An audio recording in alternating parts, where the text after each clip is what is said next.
Saudações cristãs a todos os irmãos no Brasil e no mundo. Seja bem-vindo ao canal Resistência Apologética.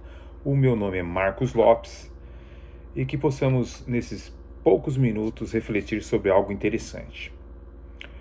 John Calvino, que viveu de 1509 a 1564, é geralmente considerado o mais eminente dos reformadores protestantes do século XVI. Ele foi exilado, em certa ocasião, em sua terra natal, na França, tornou-se um pastor na igreja de Genebra e praticamente o gênio organizador da continuidade da segunda maré da reforma protestante. Enquanto sua influência exaltante por Cristo como teólogo, pregador e comentarista, ele tornou-se permanentemente, verdadeiramente conhecido o seu nome internacionalmente. E o tratado de John Calvino foi particularmente frutífero na França. Sua espiritualidade também encontrou expressão na confissão de fé e disciplina presbiteriana das igrejas reformadas franceses que foram desenhadas no primeiro sínodo nacional realizado em Paris em 1559. Trabalhos evangelísticos zelosos de pastores treinados em Genebra acabaram formando 2.000 igrejas protestantes na França, fundadas em 1560. Mas a piedade dos huguenotes, que assim eram chamados, os seguidores da Reforma Protestante, os protestantes monergistas, ela foi testada a sua fidelidade por quase 3 séculos, de feroz perseguição, incluindo o terrível massacre da noite de São Bartolomeu, em 24 de agosto de 1572. Foram cruelmente assassinados pela Igreja Romana, e o nobre exército de mártires reformados franceses nunca deixou de demonstrar a graça, a sua piedade e o seu amor a Deus e a sua fidelidade ao Evangelho de Jesus Cristo. Assim, o legado de John Calvino, baseado na Bíblia, era constantemente vindicado no épico mais inspirador da fé e coragem que sempre foram a marca dos huguenotes. No reinado de Henrique IV, o Edito de Nantes, que foi feito em 1598, forneceu uma paz frágil e frequentemente violada pelos romanos.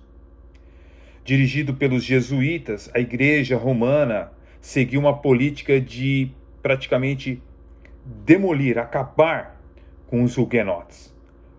Eles eram intolerantes e massacravam sem dó e sem piedade famílias inteiras de huguenotes, que eram os crentes monergistas da sua época. Bem, um decreto de Luís XIV, em 1685, piorou a situação. Os cristãos monergistas tiveram os templos demolidos, os rebanhos foram espalhados. Então os fiéis daquela época adoravam a Deus praticamente em bosques, cavernas e outros lugares remotos, porque não podiam adorar a Deus livremente. Suas assembleias eram conhecidas como as igrejas do deserto.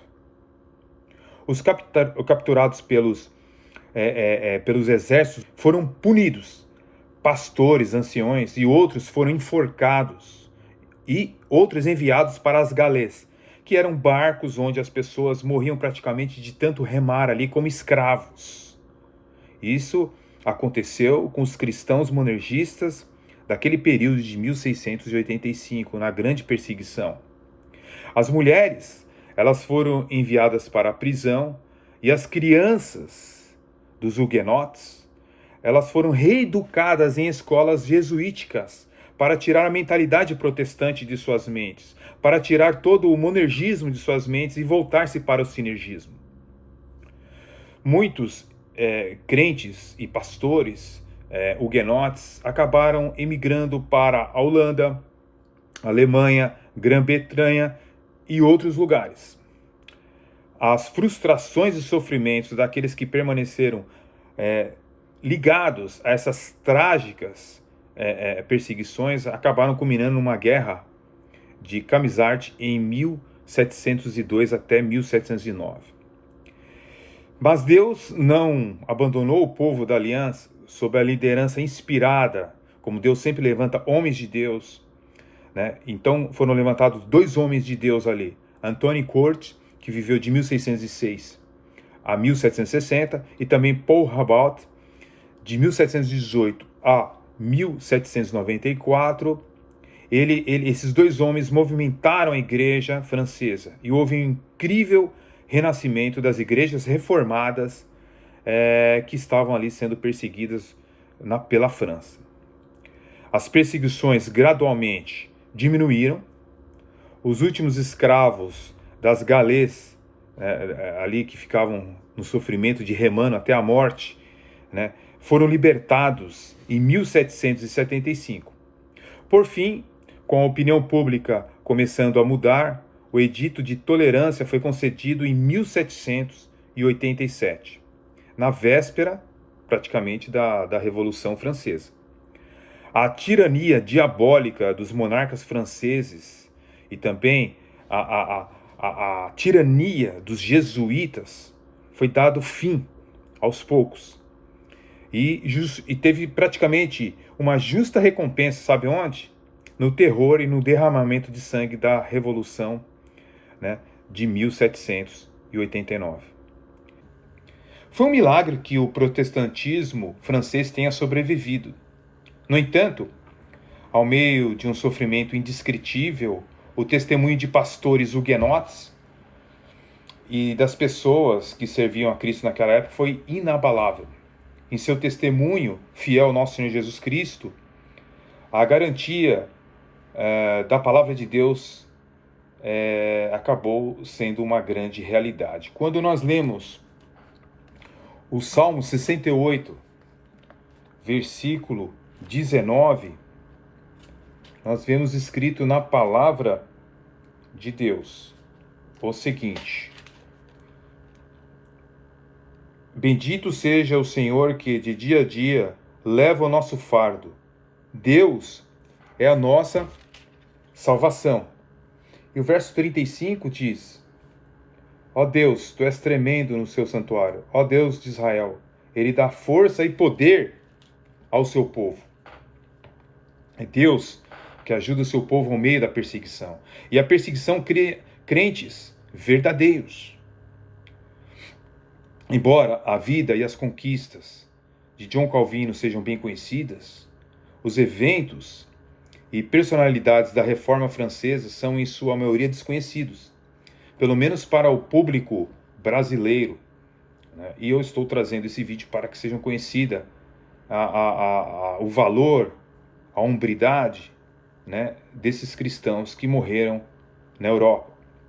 Muitas pessoas querem acusar os cristãos monergistas de que fizeram guerra com os católicos, mas na verdade foi a Roma, o Vaticano, que se levantou contra os huguenotes.